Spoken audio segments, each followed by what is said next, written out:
Again, yashar koach to Joe, not just for the wonderful Torah reading, but for managing all of the different things that go into this still keeping each other safe era of services here in the sanctuary. So I want to start actually where we were last week at this time, because if you were with us, then I think we likely agree that our guest speaker, former Obama speechwriter Sarah Hurwitz, was really wonderful. In response to Rabbi Steinhardt's questions, she was articulate, which is no surprise for someone who wrote for the President and First Lady, but also thoughtful, considerate, substantive, and nuanced. I think that she also did a terrific job as someone who has come to broad knowledge of Judaism recently in giving credit to those who inspired her thinking. Believe me, original ideas to add on to what she called 4,000 years of crowdsourced wisdom from millions of people are not easy to come by. But presenting the ideas of others and sharing why they apply to our lives, how they fuel our Jewish journeys, is absolutely, dare I say, a very Jewish thing.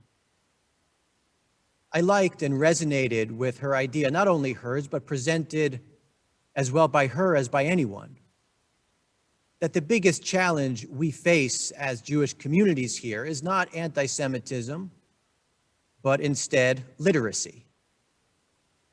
I tend to call it apathy or ignorance, but she's nicer than I am, I guess. And I think she's right. There is a richness, breadth, and depth of Jewish tradition, of which many who live and die as Jews only scratch the surface.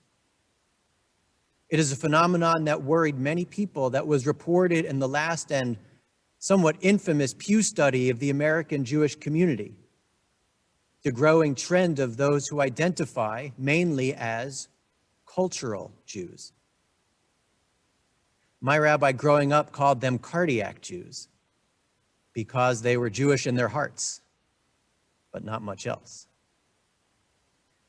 And Ms. Hurwitz added that even passionate cultural and what she referred to as ethnic identities fade over time. Few people continue to identify strongly as Italian Americans or Irish Americans as the uniquely irreplaceable core of how they live their lives. And if too many of us follow that trend, then Jewish American will in 100 years be barely recognizable. There may be some general pride or basic knowledge of the journeys and struggles and achievements of past generations, but as a lasting and substantive self-definition, it is in one word, soft, and in two words, not durable. Yet Sarah also correctly pointed out that of the things we might know more about that would make us more literate Jews, many of them are decidedly cultural in nature. In addition to holidays, life cycle rituals, ethics, theology, and spirituality, all religious in nature, she asked us to find a way to connect more deeply to our people's art, music, history, and food. Art, music, history, and food are the very foundations of a cultural identity. So maybe the way forward is to embrace Jewish literacy broadly.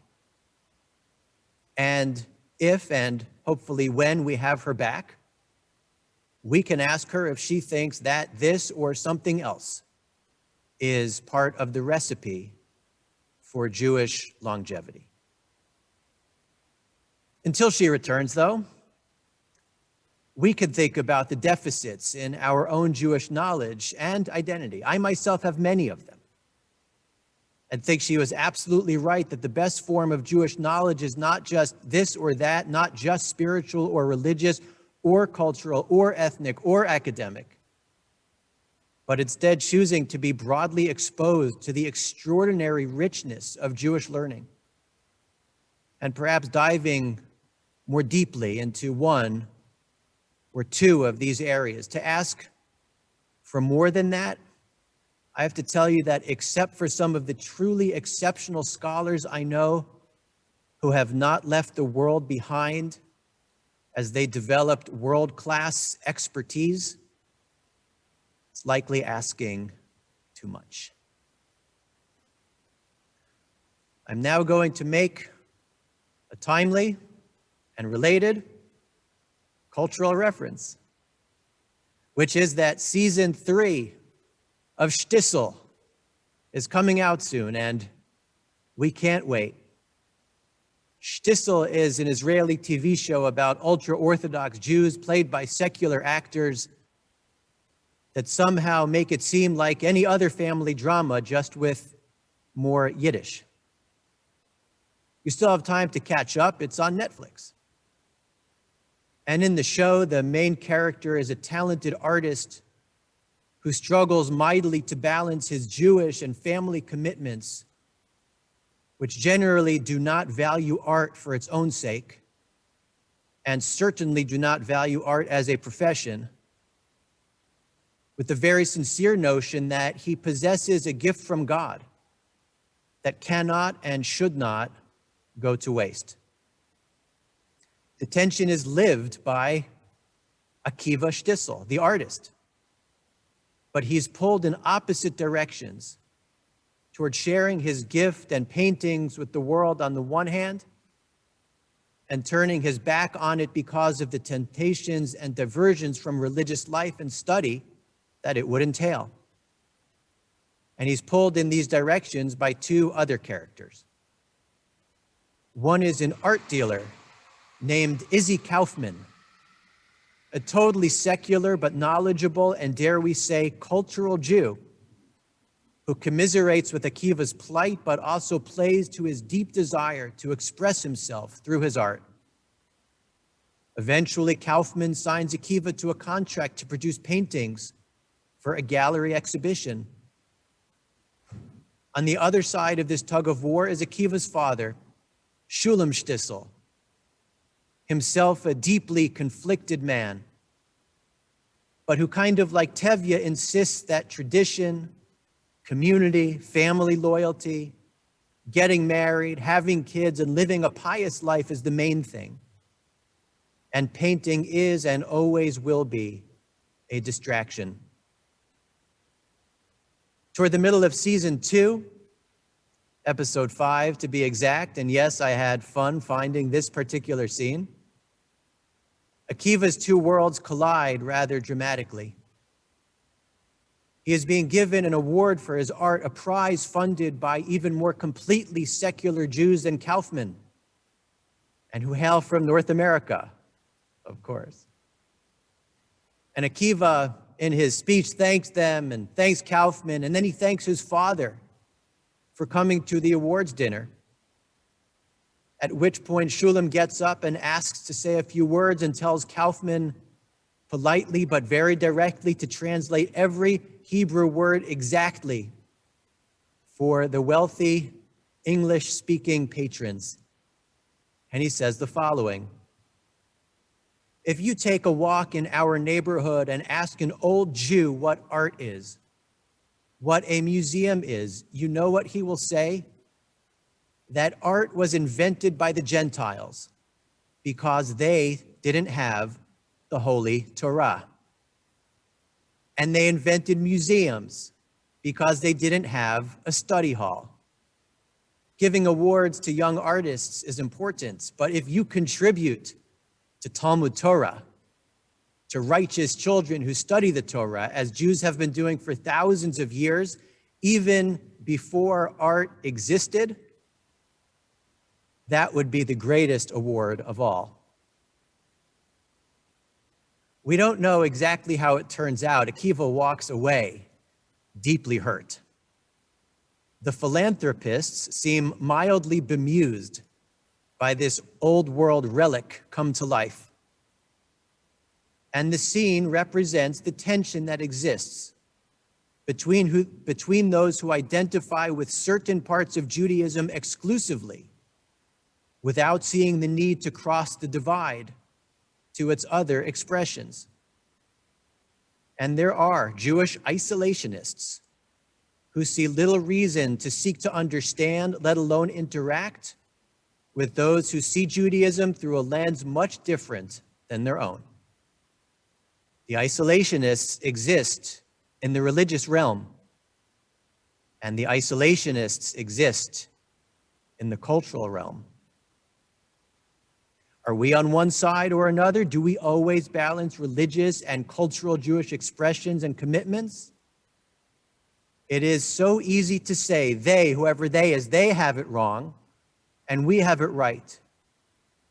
It is much harder to say we probably have it a little bit right, and more than a little bit that needs serious attention and improvement, because just when we think we have achieved some needed balance, or that we have done some good learning, or that we have found a way to work toward positive change motivated by our Jewish values, we realize how much need and room there still is to learn, do, and grow. Because this is Shabbat HaChodesh, as we just heard, I want to also offer a connected Passover-themed reflection. Sarah Hurwitz correctly pointed to the challenges of Jewish literacy, the real threat of anti-Semitism, and the continued centrality of Israel.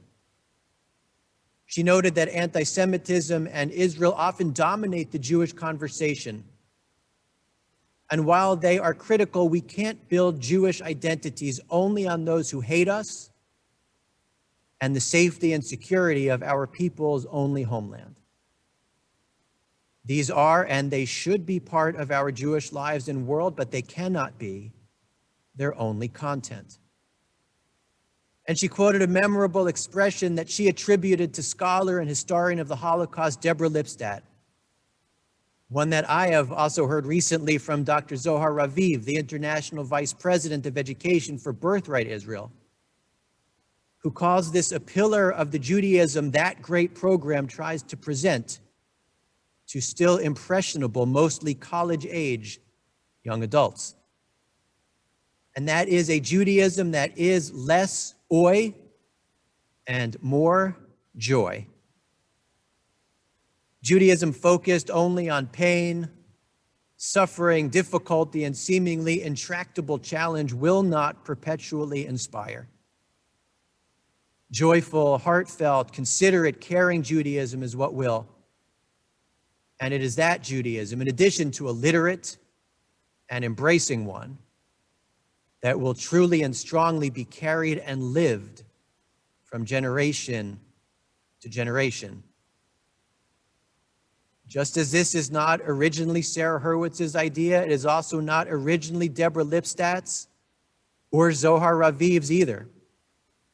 It is not the original idea of the Reform or Renewal movements, or of the early Hasidim who rejected the often dour legalistic focus of their contemporaries in favor of lighting up the soul with spirit, dance, and song. It goes back much further than that. I found it referenced in the Talmud as it discusses the practices of the Seder, many of which we have maintained and built on and will experience on Zoom or not, just 2 weeks from tomorrow night. The rabbis discuss the practice of leaning. Even the Maxwell House Haggadah accurately instructs us that during certain steps of the Seder, we are instructed to lean, preferably back and to the left. On our straight back chairs, this is not so comfortable, and it's also quite awkward. Even bringing along a pillow does not really help. It made much more sense when we sat lower to the floor, eating off of what would come to be known as TV tables. When reclining, especially onto a pillow, was much more comfortable than sitting up straight. So what does the Talmud say about leaning during the Seder? It presents an argument that I will only summarize. The argument starts with a rabbi named Rav Nachman. And his opponent in this argument is a rabbi named Rav Nachman. It's not two Rav Nachmans, but the very same one. Because there's one tradition that Rav Nachman says you recline when you drink wine, and another tradition that Rav Nachman says you do not recline when you drink wine at the Seder. The Talmud looks at one statement of Rav Nachman, and it looks at the other, and then it basically shrugs and says, we've seen worse. You might think it would choose the correct version and discard the other one and then move on, but that's not what happens. Instead, the Talmud declares they are both correct. Rav Nachman is saying you recline for 2 cups and you do not recline for 2 other cups. But which ones? Some say you recline for the first 2, because that is when we recount being freed from Egypt, and not for the last 2, because at that point the Exodus is in the past. And some say you recline for the last 2, because the first part of the Seder also recounts slavery.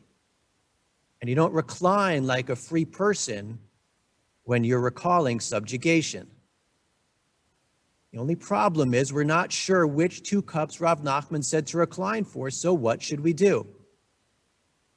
The Talmud proposes a very simple resolution.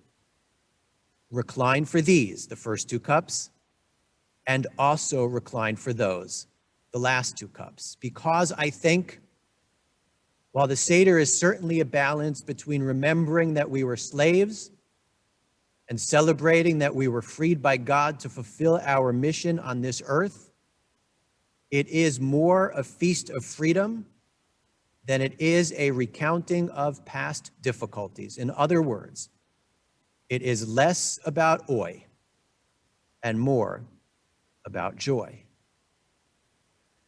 May the same soon be true for our lives and our world. May we sincerely, successfully, and richly balance the many aspects of our grand Jewish tradition, history, and legacy, embracing our religious, cultural, legal, Zionist, mystical, spiritual, and ethical inheritance. And may we do so as we support each other, keep ourselves and each other as safe as possible, and look toward, once again, reflecting on the themes of a holiday that promises things can be better tomorrow than they are today, especially if we commit to building lives and communities of significant meaning and enduring value. Shabbat Shalom. Continue with Musaf, which begins Chatzi Kaddish, page 155.